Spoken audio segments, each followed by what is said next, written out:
Sampai di ujung acara kita. Akhirnya saya Nia Syams dan juga tim yang bertugas pamit undur diri. Assalamualaikum warahmatullahi wabarakatuh. Waalaikumsalam warahmatullahi. Tos TV dulu kita, Mbak. Tos TV dulu. Tos TV.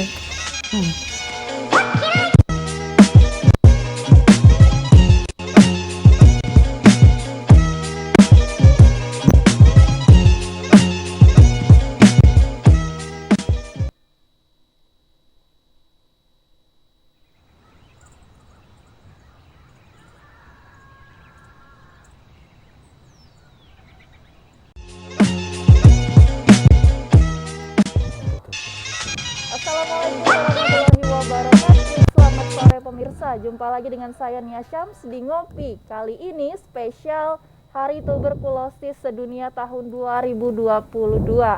Pemirsa, Kamis 24 Maret 2020 ini ngobrol kita akan mengangkat tema tentang perkuat dukungan untuk eliminasi TBC, selamatkan jiwa.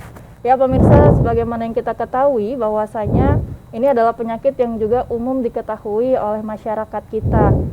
Nah, menurut Global TB Report yang dirilis oleh WHO pada 14 Oktober 2020 lalu, disebutkan bahwa Indonesia menduduki peringkat kedua tertinggi dengan jumlah kasus yang dilaporkan sebesar 854.000 atau 8,5% dari jumlah sedunia.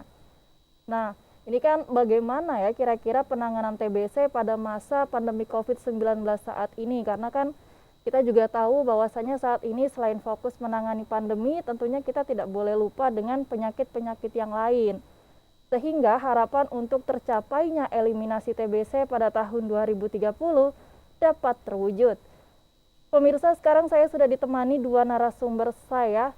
Sudah ada Dr. Lukman Hatta Sunaryo, ada Mbak Nita juga, beliau adalah penyintas TB dan kader PKBI Balikpapan. Kita sapa dulu narasumber kita sore ini. Sore dok. Selamat sore. Sore. Semangat sekali dokter. Dengan Mbak Nita juga selamat sore. Selamat sore, Mbak. Alhamdulillah ya pemirsa, ini saya cukup bersemangat karena ini juga hari tuberkulosis sedunia ya di tahun 2020 ini, tepatnya di Kamis 24 Maret. Sebelum kita mulai memasuki obrolan kita nih pemirsa, kita harus kenal dulu supaya kita semakin nyaman nih ngobrolnya sore ini. Ini ada Dr. Lukman, kita boleh kenalan sapa dulu pemirsa dok di rumah. Assalamualaikum warahmatullahi wabarakatuh. Selamat sore, salam sejahtera buat kita semua. Sehat. Ini pasti yang di rumah ini agak-agak kenal ya pastinya dengan Pak Dokter nih. Tapi tenang saja pemirsa, kita hari ini tetap menerapkan protokol kesehatan, kita menjaga jarak juga, kita juga memakai masker tentunya, dan alhamdulillah insya Allah sudah pada vaksin ya. Alhamdulillah. Ini ada Mbak Nita juga nih. Sapa dulu Mbak Nita. Halo, selamat sore. Nama saya Yuanita. Saya adalah penyintas COVID dan juga anggota PKBI Balikpapan. Iya. Oke, siap. Baik, ini kita akan masuk secara umum dulu. Kalau kita tahu nih ya dok ya, TBC itu kan suatu penyakit bakteri yang menular dan juga berpotensi untuk menjadi serius, terutama mempengaruhi paru-paru. Nah, tapi lebih dalam lagi saya ingin mengetahui terkait dengan TBC itu penyakit yang seperti apa dan bagaimana cara kita mengenalinya dari awal gitu, supaya mungkin misal batuk-batuk nih, kan belum tentu TBC, tapi bisa jadi juga itu TBC. Nah, ini cara kita untuk mengetahuinya seperti apa dok? Silahkan dok. Ya, terima kasih ya pemirsa sekalian di rumah. Jadi pertanyaan mengenai TBC ya, kebetulan hari ini kita bertepatan hari TBC sedunia ya, dan tadi ditanyakan tadi mengenai apa itu TBC. TBC adalah satu penyakit menular ya yang disebabkan oleh Mycobacterium tuberculosa ya, dan dia itu bisa menyebabkan kerusakan di paru ya. Kerusakan di paru itu yang kemudian bisa menjadi pasien menjadi gejalanya menjadi batuk darah ya, pasien jadi tidak nafsu makan ya, jadi kurus ya, juga bisa terjadi pasien itu sering demam ya. Dan itu bisa dibuktikan dengan beberapa pemeriksaan ya. Pemeriksaan yang paling penting sebenarnya adalah pemeriksaan ronsen ya. ronsen dada, ya itu akan terlihat ada gambaran bercak di situ, ya perkabutan yang kita orang juga nyebut sebagai flek, ya flek, ya itu adalah khas untuk TBC. Selain itu dengan ronsen kita juga bisa periksa dengan darah misalnya, dan yang penting juga dengan riak, misalnya riak, sputum, ya. Di sputum itu kita bisa melihat dengan pewarnaan khusus, kita bisa lihat bahwa dahak itu mengandung kuman TBC, ya. Tetapi tidak semua TBC itu riaknya pasti mengandung kuman, ya. Bisa juga yang disebut dengan TBC tertutup. Mungkin kita pakai TBC terbuka, tertutup. Yang terbuka itu yang artinya dia memang menular, ya. Yang artinya mengeluarkan dahak, katanya tertutup yang waktu kita periksa dahaknya negatif, tapi fotonya jelas ada pengkabutan dan gejalanya jelas, ya, seperti yang saya sebutkan tadi. Kalau kadang-kadang nggak jelas seperti pada anak-anak, ya, kita bisa melakukan pemeriksaan yang namanya tuberkulin test atau orang sebut mantu test, ya, disuntikan di sini secara intrakutan, ya, di sini misalnya di sini dilihat nanti dalam 2-3 hari dilihat apabila ada pembengkakan di situ, ya, maka itu positif TB, ya. Itu tahu untuk anak-anak kecil. Karena gejala TB kadang-kadang memang tidak jelas, ya, tidak jelas. Batuk-batuk itu bisa macam-macam sebabnya. Karena alergi bisa juga batuk, ya. Karena kuman lain bisa juga batuk, ya. Jadi diagnosa TB kadang-kadang tidak terlalu mudah. Jadi harus ke dokter, bahkan kadang-kadang harus ke dokter spesialis untuk memutuskan itu apakah pasien itu benar TBC atau tidak. Baik. Biasa kita harus memutuskan untuk wah saya harus periksa nih TBC atau tidak. Itu biasanya ketika batuknya sudah berapa lama atau ada kecurigaan apa gitu, Dok? Ya, itu pertanyaan baik, ya. Jadi kita perlu mencurigai, ya, terutama kalau batuk itu 2 minggu tidak sembuh-sembuh. Ya. Batuk lebih dari 2 minggu, apalagi kalau sudah minum obat masih juga batuk, kita harus mulai mencurigai adanya TBC, ya. Misal dengan memeriksa ronsen kalau dewasa, ya. Anak-anak juga saya kira bisa, ya. Jadi pada ronsen itu kemudian kadang-kadang bisa aja ronsen itu belum begitu jelas, maka kita perlu dengan pemeriksaan laboratorium, darah, kemudian juga riak, ya. Dan kalau belum jelas, ya kita periksa dari tuberkulin test, ya, atau tes untuk memastikan. Ada beberapa periksa lainnya, ya, dan itu tentu disesuaikan juga dengan faktor ekonomi, ya. Ada pemeriksaan yang cukup sensitif tapi mahal, ya, tapi itu kan jadi nggak bisa dipakai untuk masyarakat umum, kan. Ya.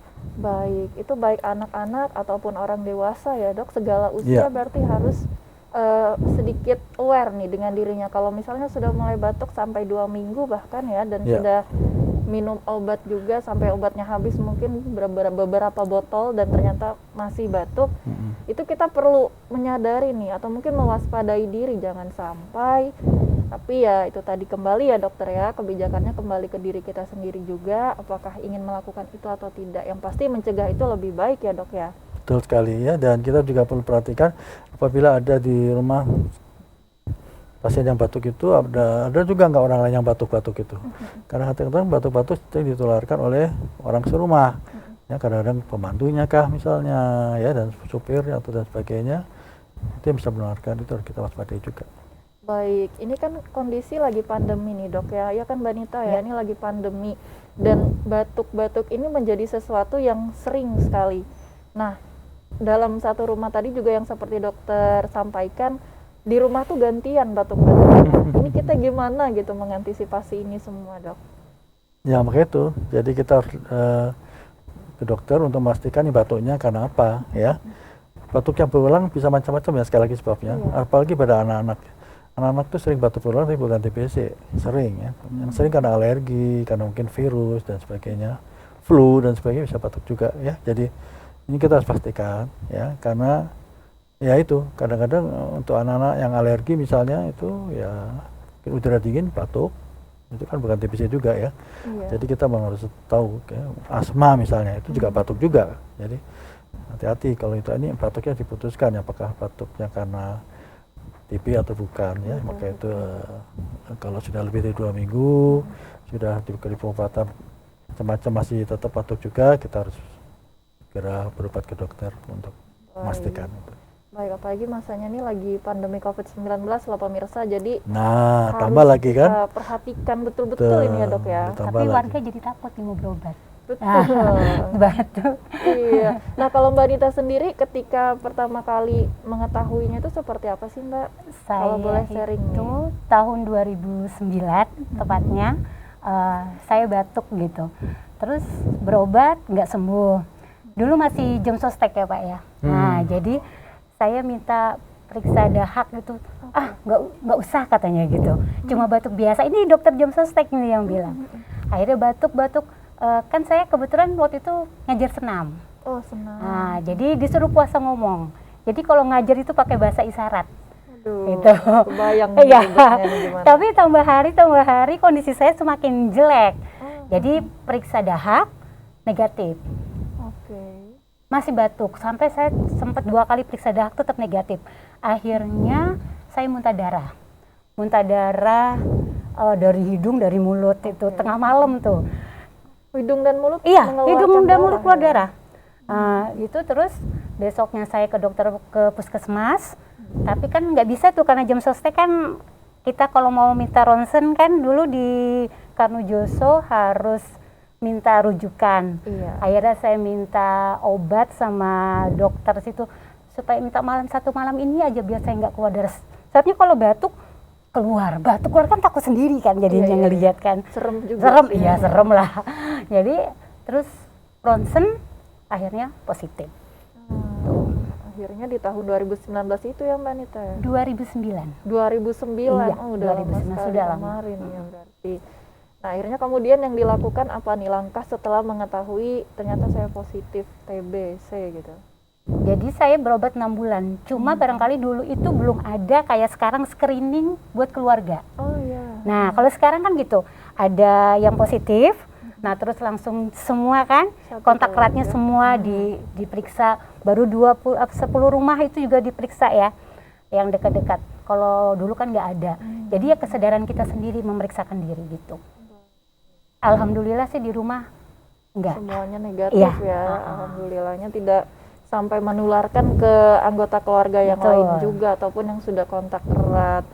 Nah ini tapi kita bersyukur juga karena ini bukan bersyukur karena pandemi ya pemirsa, tapi bersyukur karena dengan adanya pandemi seperti screening ke kontak-kontak terdekat itu jadi dilakukan. Betul. Tapi kalau saya boleh tahu nih dok, kontak ke orang terdekat atau orang yang kontak erat dengan pasien TBC positif itu biasanya mulai kapan gitu baru diterapkan? Apakah harus dari pasien yang meminta atau mungkin ada memang khusus kebijakan yang memang orang terdekatnya coba diperiksa juga atau dianjurkan, disarankan periksa juga seperti itu dok? Ya, kita memang agak berbeda sedikit sama COVID ya.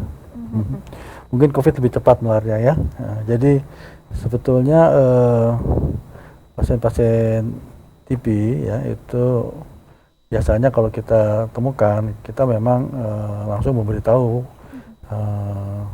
bagaimana metode penularannya itu dan bagaimana untuk mencegah supaya juga jangan menulari keluarga yang terdekat dan upaya apa yang dilakukan. Misal dia sebaiknya tidur kamar tersendiri ya, jangan bercampur dengan keluarga yang lain misalnya ya. Terus kemudian kamarnya itu harus mempunyai jendela yang ada sinar matahari bisa langsung masuk. Ya, sehingga sinar matahari itu karena kuman TB itu paling lemah sama sinar matahari ya, dia biasa mati kalau kena sinar matahari ya. Jadi kontak terdekat yang paling kita harus perhatikan adalah kalau ada anak-anak. Ya. Kalau ada anak-anak, jadi kadang-kadang kita ada yang namanya profilaksis TB ya. Kadang-kadang kalau memang kadang-kadang kita dalam anamnesa, dalam tanya jawab itu kelihatannya memang rumah itu katakanlah sempit dan tidak mungkin keluarga itu harus berpisah dan sebagainya, maka kita ada yang dinamakan terapi profilaksis ya, kita berikan obat ya, diberikan obat yang diberikan diminum sekali sehari ya, itu untuk mencegah supaya si anak itu tidak tertular ya. Kita tahu bahwa pengobatan TB itu kan biasa kan 6 bulan ya, jadi profilaksis TB itu diberikan antara 6 bulan sampai 1 tahun pada keluarga yang terdekat ya, yang terutama yang anak-anak ya, atau yang rentan. Siapa aja yang rentan? Yaitu mereka yang usia tua, juga geriatri ya, nenek-nenek, kakek-kakeknya, kemudian juga anak-anak tadi, juga orang-orang tertentu ya, misalnya orang yang gizinya kurang ya, atau juga orang yang merokok itu juga rentan ya, orang yang banyak merokok ya, atau juga ini ya, yang rentan sekali adalah misalnya pasien dengan diabetes ya. Pasien diabetes mellitus itu sangat rentan untuk mendapatkan infeksi TBC ya. Dan juga yang paling rentan adalah pasien HIV. HIV AIDS ya. HIV AIDS itu sangat rentan untuk mendapatkan TBC ya, sehingga apa namanya, setiap pasien HIV itu kita harus tes dia ada TBC atau enggak. Sebaliknya juga gitu, pasien TB itu sekarang kita harus tes juga HIV. Itu karena protokolnya demikian. Jadi memang gitu ya, itu mereka yang harus kita curigai dan kita beri perhatian khusus untuk supaya tidak tertular oleh saudara sepupu ya dok ya, HIV dan TBC. Jadi itu sangat dekat kan. Betul, Saudara sepupu. karena akan menjadi rawan ketika kita memang punya tadi yang beberapa yang disebutkan sama dokter ya dok ya. Sehingga kalau sudah ada seperti itu tadi rincian-rinciannya itu sebaiknya harus waspada dengan TBC. Itu tadi juga yang saya garis bawahi tadi terkait dengan gizi ya dok ya. Ya. Faktor makanan. Jadi pemenuhan nutrisi dan gizi di tubuh kita ini akan membantu daya tahan tubuh kan Betul pemirsa. sekali. Nah, itu yang akhirnya nantinya bisa membuat daya tahan tubuh kita menjadi kuat, sehingga juga mungkin misalnya seperti kasusnya Mbak Nita ya, karena mungkin karena di rumah ini anggota keluarga semuanya bergizi gitu kan, makanannya juga, daya tahan tubuh juga meningkat, sehingga alhamdulillahnya tidak Menular ke yang lain. Nah pemirsa, ini kan seru banget ya kita kalau ngomongin TBC, apalagi dengan kondisi yang seperti ini, karena sekarang saya tahu nih anda-anda yang di rumah batuk dikit curiganya COVID. Di hari ini ada hari TBC sedunia, nanti ada yang batuk curiga TBC. Tapi jangan sampai seperti itu ya, karena tadi sudah disampaikan juga oleh narasumber kita, sebaiknya kita coba periksa. Pemirsa, kita akan kembali setelah jeda pariwara berikut ini, jadi jangan kemana-mana dulu. Tetap di Ngopi, Ngobrol Pintar.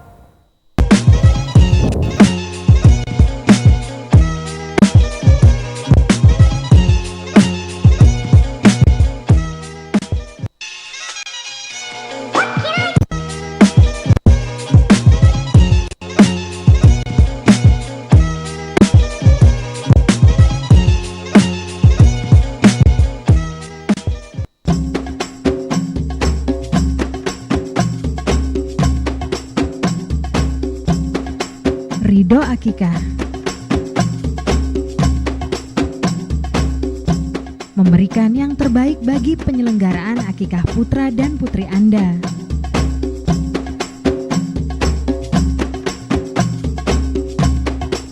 Kami menyediakan sate, gulai, dan lain-lain.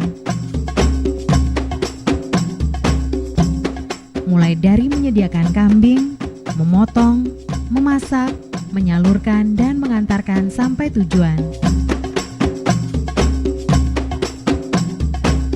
Hubungi Ridho Akikah di nomor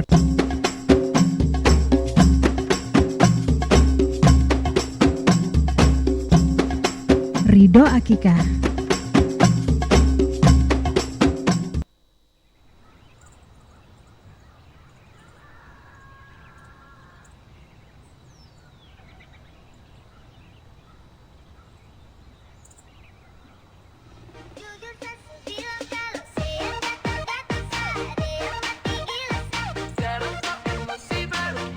Astagfirullahaladzim. Pusing. Kenapa mukamu Robi cemberut gini? Kan ini anuku bengkak. Kenapa anumu membengkak? Salah pakai minyak kah? Bukan ini ya, tagihan PDAM ku lo 2 juta 1 bulan ini. Makanya pakai air itu harus irit, jangan boros. Sudah irit, dibilangin sudah irit kita. Apa sih? Kamu juga nih. Apa sih? Oi!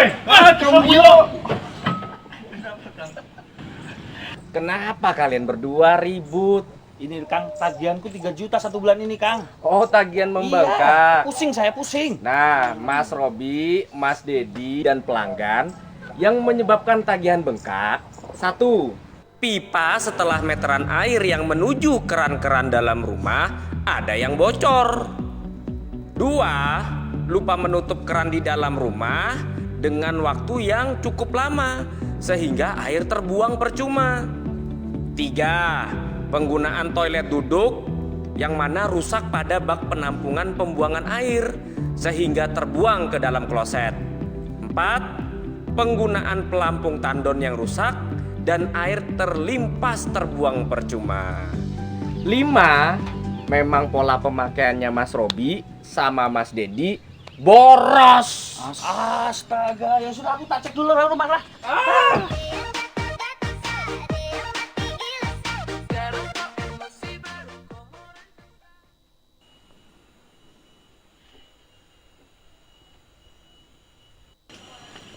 Woi, kamu kenapa melamun? Pamali lo di hutan kayak gini. Gini lah, saya nggak habis pikir. Kemarin itu kan sudah dicek semua meteran saya, nggak ada masalah. Tapi kok tagihanku masih bengkak. Masa sih? Iya. Nggak percaya? Bocoran air yang kemarin? Iya. Waduh, aku juga buntu. Buntu apamu? Buntu yang kamu jelasin tadi. Kita langsung tanya Kang Uy aja gimana? Kang Yu di mana? Lagi di sebelah kayaknya. Oh ya sudah, kita datangin lah kalau gitu ya. Yuk. Ke sana. sana. Ayo.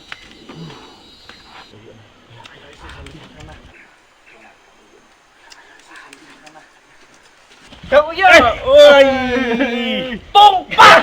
Sorry Kang Uy. Kenapa lagi?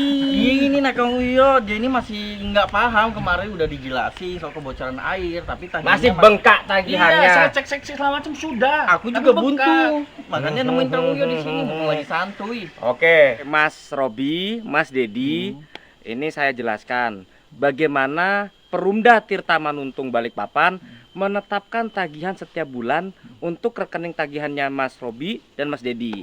Ya, Iya. kita ke meteran. Iya. Nah, meteran ada di samping. Iya. Oh iya. Nah, Mas Robi, Mas Dedi, ini meteranku. Akan saya jelaskan ya bagaimana cara Perumda Tirta Manuntung menetapkan tagihan melalui meteran ini. Nah, kita buka ya, saya buka. Oke. Di dalam meteran ini ada 2 warna digit angka yang menetapkan sebagai dasar publikasi tagihan pelanggan. Yang warna hitam dan ada yang warna merah. Yang warna hitam ini adalah kubikasi. Yang warna merah adalah liter. Nah, inilah yang menjadikan dasar Perumda Tirta Manuntung Balikpapan menetapkan tagihan air setiap bulan. Bagaimana caranya? Pembaca meter akan datang ke rumahnya Mas Robi, ke rumahnya Mas Dedi, dan rumahnya saya juga, rumahku. Walaupun Biarpun saya petugas, saya juga pelanggan. Datang ke rumah setiap bulan dengan durasi 30 hari sesuai jadwal tanggal baca. Kalau misalnya tanggal bacanya tanggal 5, maka nanti petugas pembaca meter akan datang lagi pada tanggal 5 setiap bulannya. Oh, iya. Nah, ini contoh ya. Di sini yang warna hitam ada 4 digit. Yang warna merah ada 2 digit. Angka yang warna hitam di sini tertulis 0016. Artinya dia sudah berjalan 16 kubik. Nah, seperti itu. Nah, kemudian nanti dalam 1 bulan ketika kita pakai air di rumah, maka angka-angka akan berubah. Nah, misalkan ternyata berubah jadi 0030. Nah, berarti pada saat hari ini 0016, besoknya 0030, berapa angkanya? 30 kurang 16 kubik berapa? Berapa itu? Kurang 16 kubik berarti 15. 15 14. Jadi dari perjalanan si pertama ini 16 sampai nanti ketemu dia 30, berarti pemakaiannya adalah 14 kubik. Nah, makanya sekarang jadilah pelanggan yang rajin cek angka meter, termasuk pelanggan yang di rumah. Selalu cek angka meter, tujuannya untuk mengontrol pemakaian air setiap bulan. Nah, makanya kontrol pemakaian airmu setiap bulan.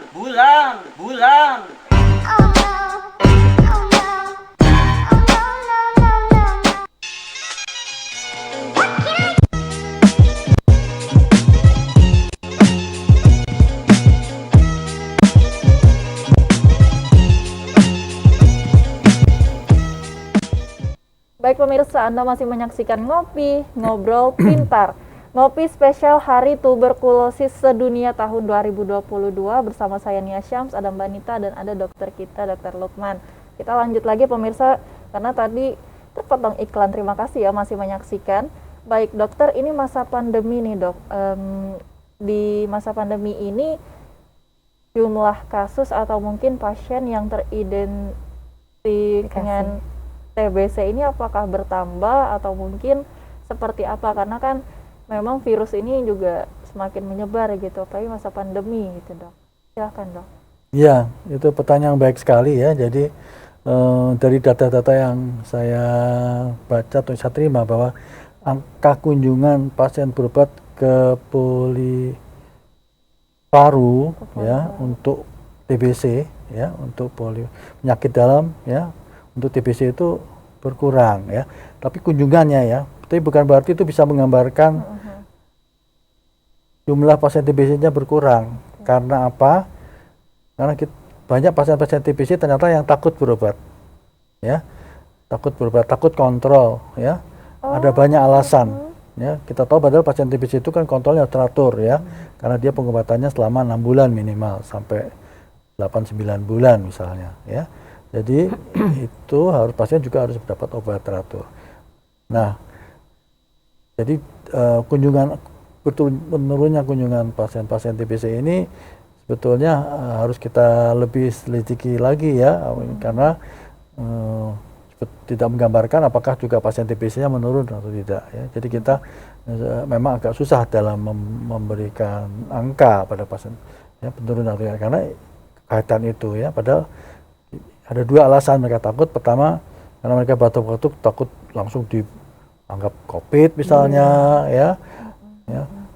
Kedua, mereka takut tertular oleh COVID ya. Jadi memang ya itu, sehingga itu memang kita kan dari pihak kesehatan kita sekarang mensosialisasikan telemedicine lah dan sebagainya, sehingga pasien tetap bisa berobat walaupun dari rumah misalnya. Wah, ya. Ada terobosan baru juga ya dok, ya, supaya agar pasien kita yang memang TBC bisa tetap kontrol ya, juga, saya harapkan tanpa tetap takut kontrol tertular COVID-19.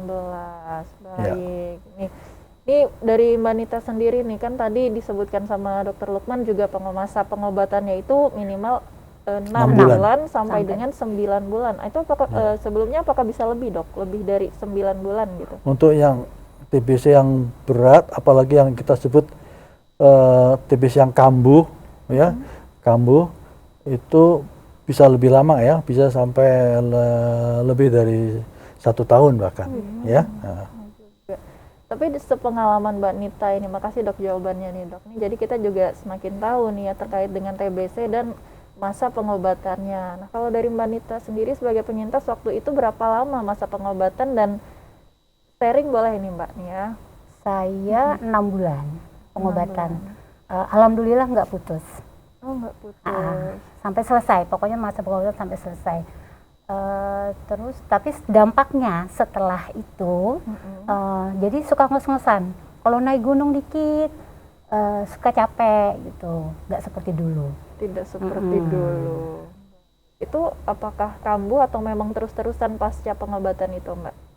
Sampai sekarang kalau samanya itu saya masih begitu. Maksudnya napasnya nggak terlalu, nggak kayak dulu. Oh gitu. Pokoknya kalau sudah ketemu tanjakan nih sampai puncak sudah.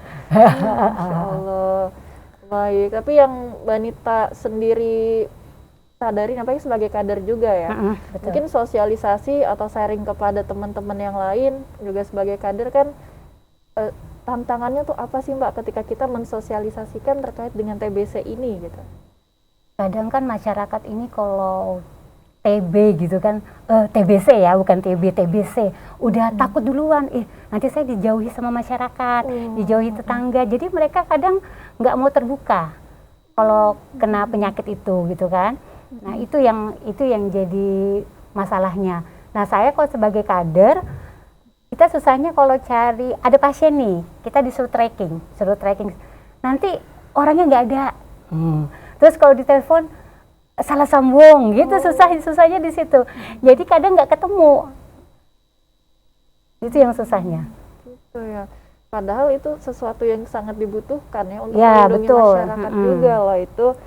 Nah seperti itu pemirsa, tapi selama 6 bulan itu tidak putus dan alhamdulillahnya selesai 6 bulan Selesai. itu sembuh ya. Berarti nggak Alhamdulillah. lebih panjang lagi syukurnya nih kalau misalnya pengobatannya teratur ya dok ya, dan nurut lah istilahnya seperti itu, rajin juga insya Allah bisa sembuh. Ini menjawab juga pertanyaan dari kolom komentar yang ada di live YouTube kita ya pemirsa ya, ataupun yang ada di Instagram _Balikpapan_televisi. Tapi saya juga ingin membacakan beberapa pertanyaan yang sudah masuk. Di sini apakah bisa sembuh total nih? Kalau misal sembuh kan tadi sampai dengan setahun lebih insya Allah bisa. Iya. Tapi kalau sembuh total tuh dari TBC apakah bisa ya dok? Ya ini pertanyaan baik ya. Jadi sebetulnya tergantung dari berat ringannya ya. Sebetulnya pada umumnya bisa sembuh total pada umumnya sembuh ya. total. Tetapi mungkin pada kasus Mbak Nita ini ya, itu terjadi yang kita sebut dengan semacam sequelae. Sequelae itu gejala sisa namanya ya. Post TB ya, post TB namanya ya. Jadi itu sikatrik. Kalau kita foto itu biasa ada gambaran sikatrik ya. Ya, sikatrik itu artinya semacam jaringan ikat ya. Penyembuhan seperti juga kalau kita luka di kulit itu kadang-kadang timbul sikatrik ya, jaringan ikat itu di paru juga bisa begitu. Kalau penyembuhan dia timbul sikatrik jadi dia agak mengerut sedikit ya, sehingga fungsi parunya pun jadi berkurang. Fungsi parunya berkurang. Jadi itu yang ya bisa kadang-kadang seperti yang Mbak Anita rasakan. Jadi kadang-kadang napasnya tetap bisa masih sesak ya, mungkin bahkan kadang-kadang bisa batuk juga. Jadi ya, jadi itu memang bisa terjadi ya pada pasien-pasien TB yang mungkin sudah lebih dari ringan, itu berarti mungkin TB-nya dulu sudah agak yang sedang ya, agak yang sedang atau ya atau mendekati berat itu ya. Jadi sikatrik post TB itu gejala fotonya kita sebut sebagai fibrosis paru. Jadi timbulnya jaringan ikat ya akibat infeksi TB. Tapi itu bisa dilatih dengan kita melakukan latihan, Senam pernapasan ya dok ya? Ya, senam pernapasan dan sebagainya sehingga terkompensasi oleh paru-paru yang lain ya. Jadi itu bisa ya. Dan penyembuhan total tadi sempat ngomong ya memang dioperasi ya. Jadi jaringan fibrosisnya itu diangkat. Yang jaringan yang apa yang mati, istilah gitu seperti jaringan yang kita anggap jaringannya mati lah istilahnya, diangkat ya sehingga lebih leluasa napasnya. Tapi orang biasa dengar kata operasi sudah biasa mundur duluan biasanya ya. Iya benar-benar. Karena ini memang tidak urgent ya, tidak urgent. Jadi tidak diangkat pun tidak apa-apa. Nggak Nggak apa-apa ya, Dok, ya? Paling-paling ya itu kadang-kadang kita masih agak sesak dan sebagainya. Saya sudah keringat dingin nih dok, mau diangkat. Kita sudah pada yang para penyintas, aduh ini harus diangkat ya, harus Ya, diangkat. makanya itu Tapi yang dokter paling bilang sedikit nggak harus. tipnya begini ya. Jadi kalau memang kita sudah segera ada gejala yang mencurigai TB ya kita segera berobat, segera didiagnosa, segera diterapi ya. Makin cepat pengobatan diberikan, angka penyembuhannya makin baik dan angka istilahnya sequelae atau gejala sisa makin kurang. Tanpa Makin harus lambat mengangkat kita gitu ya. mulai pengobatan, Iya. biasanya angka sequelae-nya lebih besar. Barangkali saya agak terlambat kali dok ya, Bisa jadi. karena dokter Bisa kemarin jadi. itu bilang oh nggak apa-apa. Nah, Jadi bisa terus jadi. dahaknya juga negatif. Cuma saya sering sakit di dada, kayak orang, jadi kayak kekurangan oksigen gitu. Itu sering sakit, terus demam. Demam itu timbul pada jam-jam tertentu itu. Cuma kan barangkali dulu Banyak pengetahuan. keringat mungkin ya. Iya betul. Pengetahuan saya kan nggak seperti sekarang sudah ngerti nih ceritanya. Dulu kan belum. Alhamdulillah. Jadi masa sih TBC, udah gitu saya kan udah ada ngebatin juga ya Mbak ya? iya Menduga. saya kan nggak merokok, saya ini olahraga, tapi barangkali kalau dokter yang kemarin yang nanganin saya katanya saya itu overtraining. Karena kan bisa satu hari itu saya bisa ngajar sampai 4 jam. Jadi yang masuk yang masuk sama keluar nggak seimbang, jadi katanya paru-paru yang dikena, katanya begitu dok. Saya nggak ngerti juga nih.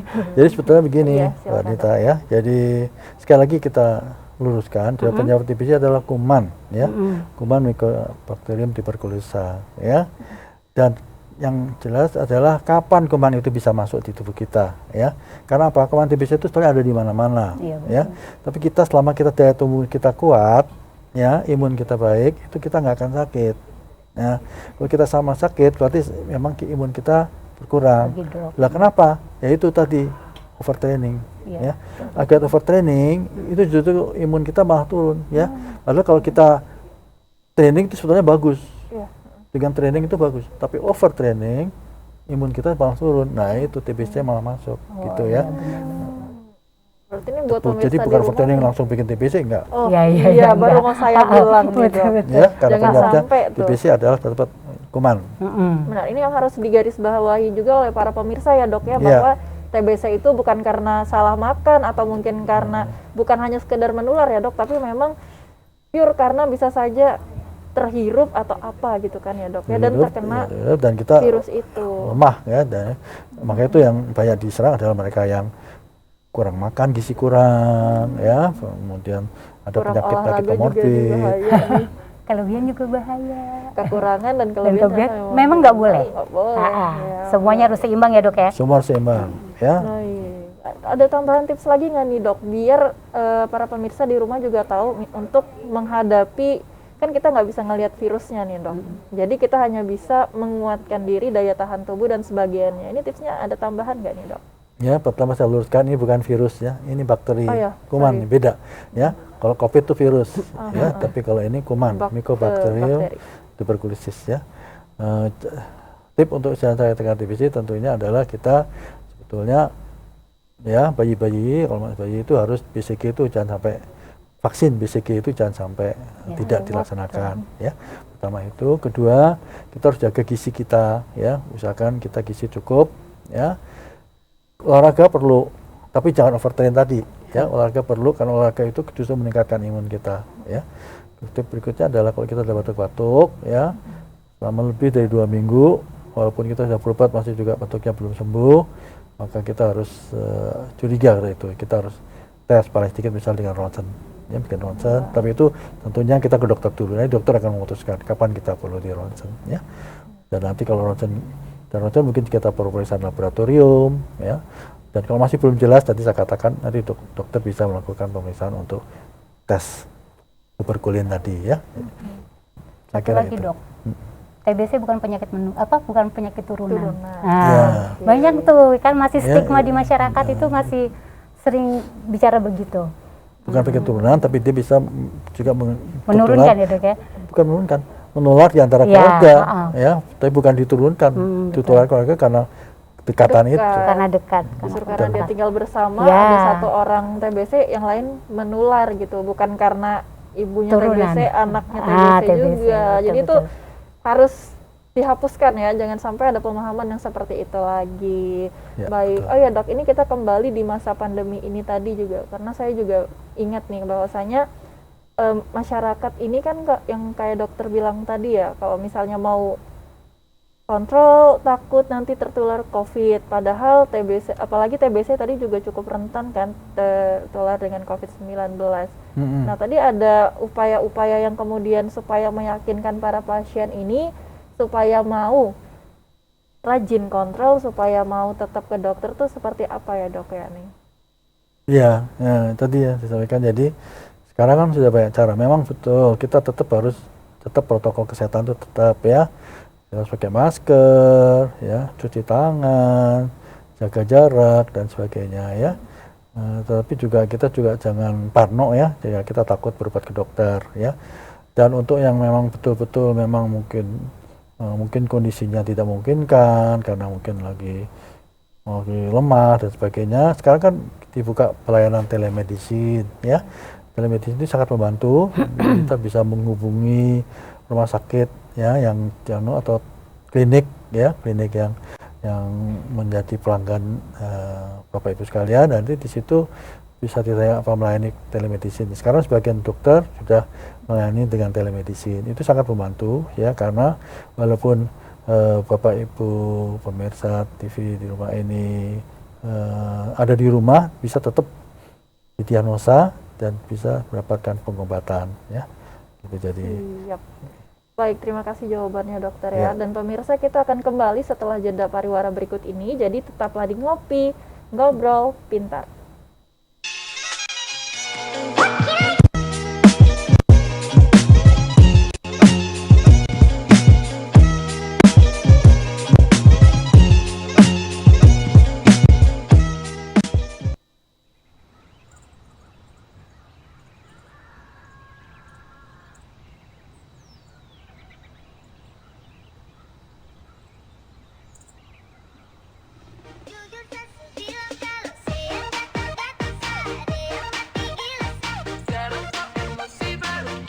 Astagfirullahaladzim. Pusing. Kenapa mukamu Robi cemberut gini?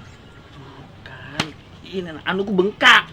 Kenapa anumu membengkak? Salah pakai minyak kah? Bukan, ini tagihan PDAM ku loh, 2 juta 1 bulan ini. Makanya pakai air itu harus irit, jangan boros. Sudah irit. Dibilangin sudah irit kita. Apa sih? Kamu juga nih. Apa sih? Oi! Kamu Kenapa kalian berdua ribut? Ini Kang, tagihanku 3 juta 1 bulan ini Kang. Oh, tagihan Iya, membengkak. saya pusing. Nah, Mas Robi, Mas Dedi, dan pelanggan yang menyebabkan tagihan bengkak. 1. Pipa setelah meteran air yang menuju keran-keran dalam rumah ada yang bocor.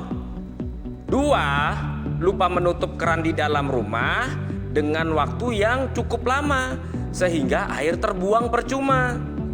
3. Penggunaan toilet duduk yang mana rusak pada bak penampungan pembuangan air sehingga terbuang ke dalam kloset. 4. Penggunaan pelampung tandon yang rusak dan air terlimpas terbuang percuma. 5. Memang pola pemakaiannya Mas Robi sama Mas Dedi boros. Astaga, ya sudah aku tak cek dulu rumah lah.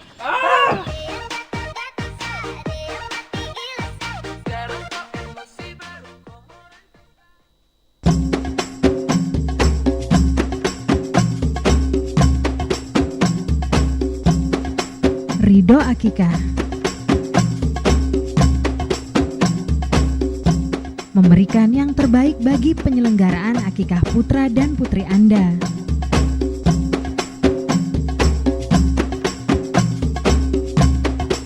Kami menyediakan sate, gulai, dan lain-lain.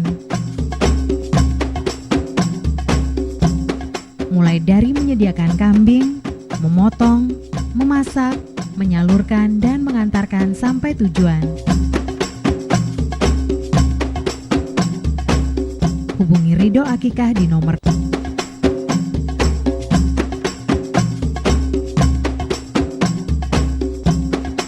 Ridho Akikah.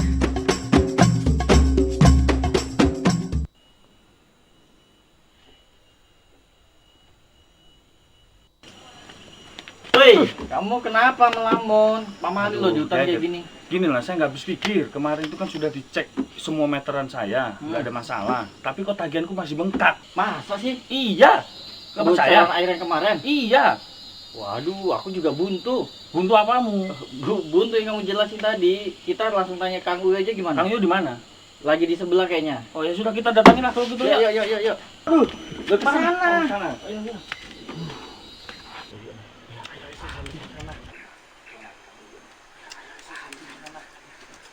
Kang Uyo.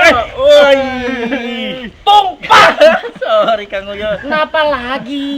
Ini nah Kang Uyo, dia ini masih nggak paham. Kemarin udah dijelasin soal kebocoran air, tapi tagihannya Masih bengkak tagihannya. Iya, saya cek segala macam sudah. Aku Tapi juga bengkak. buntu. Makanya nemuin Kang Uyo di sini, mumpung lagi santuy. Oke, Mas Robi, Mas Dedi, ini saya jelaskan bagaimana Perumda Tirta Manuntung Balikpapan menetapkan tagihan setiap bulan untuk rekening tagihannya Mas Robi dan Mas Dedi. Ya.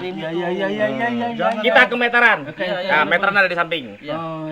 Nah, Mas Robi, Mas Dedi, ini meteranku. Akan saya jelaskan ya bagaimana cara Perumda Tirta Manuntung menetapkan tagihan melalui meteran ini. Nah, kita buka ya, saya buka. Oke. Di dalam meteran ini ada 2 warna digit angka yang menetapkan sebagai dasar publikasi tagihan pelanggan. Yang warna hitam dan ada yang warna merah. Yang warna hitam ini adalah publikasi. Yang warna merah adalah liter. Nah, inilah yang menjadikan dasar Perumda Tirta Manuntung Balikpapan menetapkan tagihan air setiap bulan. Bagaimana caranya?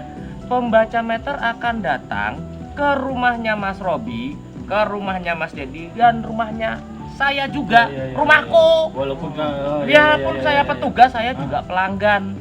Datang ke rumah setiap bulan dengan durasi 30 hari sesuai jadwal tanggal baca.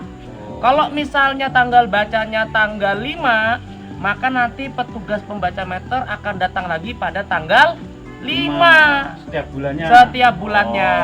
Nah, ini contoh ya. Di sini yang warna hitam ada 4 digit.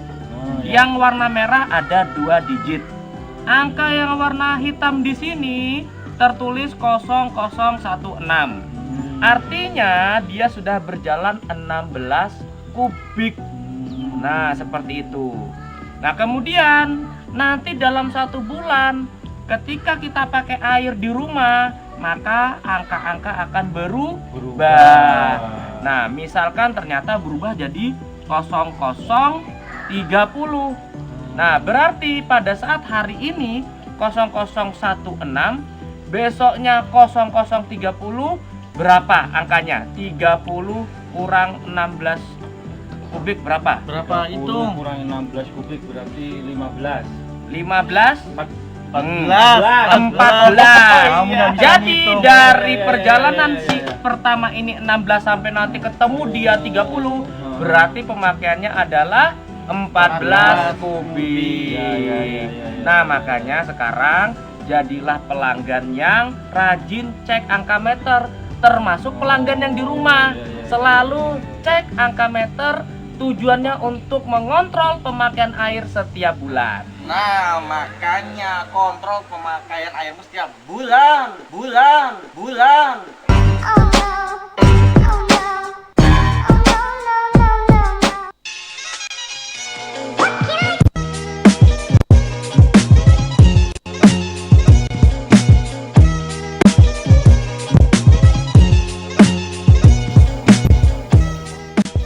Baik pemirsa, Anda masih menyaksikan Ngopi Ngobrol Pintar. Wah, pemirsa, ini pertanyaan yang masuk juga sudah mulai bertubi-tubi ya. Anda telat sekali, kenapa tidak tanya dari segmen 1?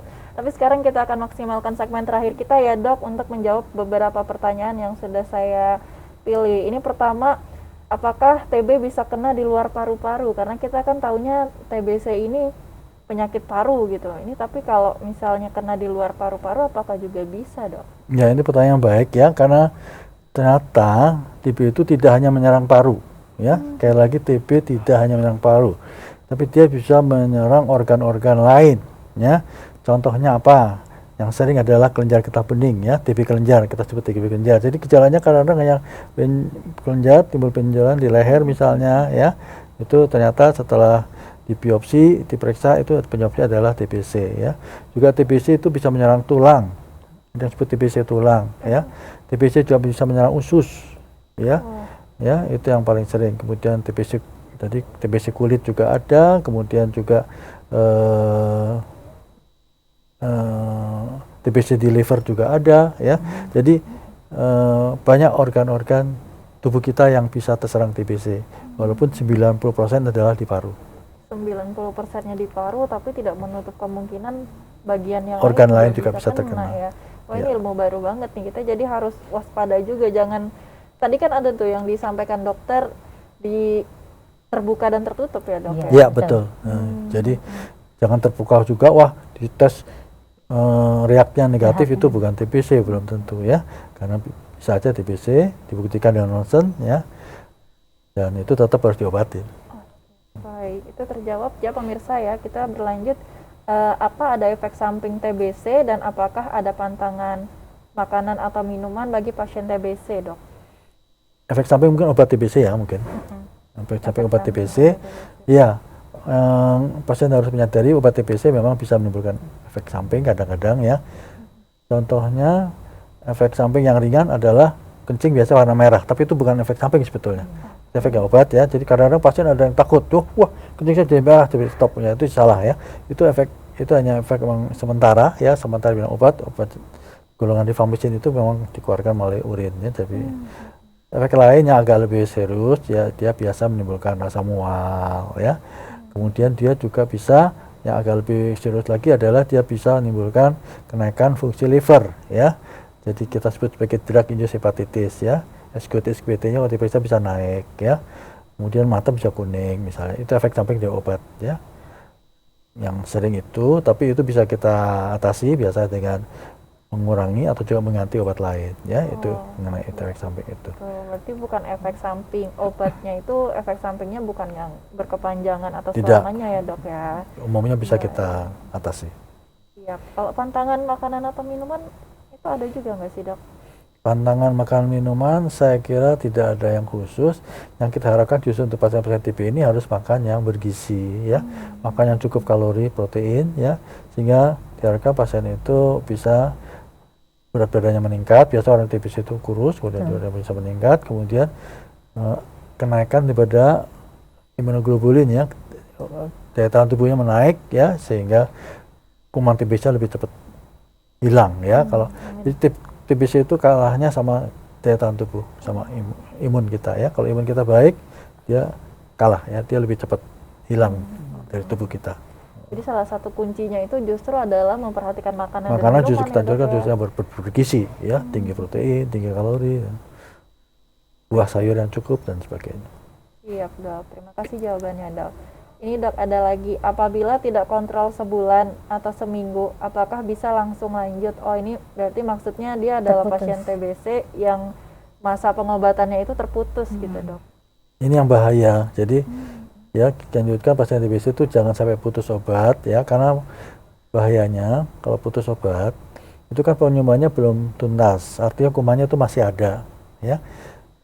Kalau kuman yang ada ini biasanya kalau akibat dia diberhentikan sementara itu kuman itu kayak membentuk tameng ya, sehingga dia sudah nggak mempan lagi sama Tambah obat kuat yang ya, Dok, sama ya? iya, sehingga kita harus berikan regimen yang lebih kuat juga dari segi ekonomi jadi lebih mahal dan sebagainya ya, juga penggunaan bisa jadi lebih lama ya. Jadi jangan sampai ya, kalau misal tadi seminggu ya itu sudah batas, itu mungkin seminggu itu batas. Kalau sudah sebulan jelas sudah harus mulai dari awal ya. Kalau kita tahu dari 6 bulan ya sudah minum 3 bulan terus stop sebulan, mulai lagi dari nol ya. Jadi nggak boleh ya. Kalau seminggu mungkin masih bisa kita teruskan, tapi dengan catatan nanti kita lihat ya, kalau misalnya dia pengobatan hasil akhirnya kurang baik ya mungkin ya kita harus perpanjang pengobatannya. Nah selain itu dok nih, misalnya kan orang tuh biasanya merasakan ini loh selama masa pengobatan 3 bulan berjalan, misal harusnya 6 bulan, 3 bulan berjalan ngerasa enakan, udah enakan nih, berhenti dulu deh, berhenti seminggu 2 minggu keterusan sampai sebulan. Ini yang nggak boleh ya dok, jadi Nggak memang boleh. harus Nggak selesai boleh, nggak gitu boleh dok. sekali. Makanya dedikasi pentingnya, ini pentingnya para kader sebetulnya ya, untuk mengingatkan ya, untuk pasien-pasien TBC itu terus minum obat teratur ya, jangan sampai putus, jangan sampai lupa ya, karena kalau sampai lupa akan mengurangi efektivitas pengobatan. Kalau kemudian dia efektif, jadi dia mungkin jadi penyembuhan nggak total ya. Dan Dukungan keluarga ya dok ya, yang paling penting ya. dengan Nah, keluarga kan sekarang ada itu mbak, betul. PMO. Oke, Jadi PMO. pemantau minum obat. Nah, Pemantau sekarang minum obat. jadi Wah, setiap menarik nih, Mbak.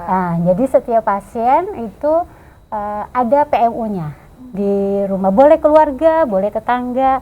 Dia yang harus mengkontrol tiap hari udah minum obat apa belum gitu. Sekarang begitu. Misal obatnya harus minum 3 kali sehari, PMO ini harus nanya Iya, 3 harus. kali sehari juga. Betul. Memantau minum obat. pemantau minum obat. Memantau minum obat. Baik, sayang sekali kita waktunya tinggal sedikit nih. Tapi kalau mungkin untuk closing statement sendiri dari Dokter Lukman nih dok, terkait dengan Hari TBC Sedunia kali ini apa nih dok untuk pemirsa di rumah juga? Ya, makasih. Jadi saya kira dalam rangka Hari TBC Sedunia ini kita harapkan bahwa ini merupakan juga momentum kita ya untuk kita lebih sadar ya pentingnya pemberantasan TBC ini ya.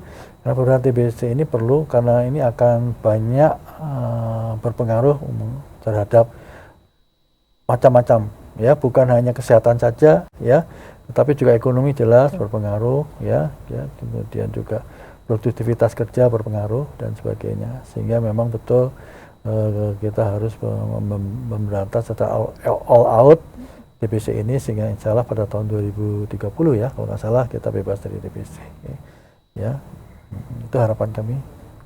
Iya, kalau untuk ini terkait dengan eliminasi TB sendiri apa nih dok penekanan kita nih dok? Untuk eliminasi TB ya kita tetap ya vaksinasi jelas itu untuk anak-anak aja ya, anak-anak itu tetap jangan sampai terlupakan ya. Dan untuk pengobatan eliminasi TB-nya ya kita harus berobat teratur, tuntas ya, karena berobat itu kalau misalnya nggak teratur, nggak tuntas itu selain tidak menyembuhkan si pasien, dia bisa menularkan orang-orang lain. Jadi untuk eliminasi TB memang betul-betul harus edukasi itu penting sekali, mungkin juga bantuan-bantuan dari para kader ini sangat kita harapkan sehingga pasien-pasien yang kita obatin dengan TBC ini dapat sembuh total ya. Dengan sembuh total itu dia sehat, yang lainnya pun sehat ya gitu ya. Baik, terima kasih Dokter Lukman nih, Mbak Nita nih mungkin pamungkas nih kepada pemirsa di rumah nih sebagai kader terhadap edukasi TBC-nya sendiri. Jadi saya berharap untuk teman-teman kader saya terus berjuang, biarpun ada tantangan harus kita lewati.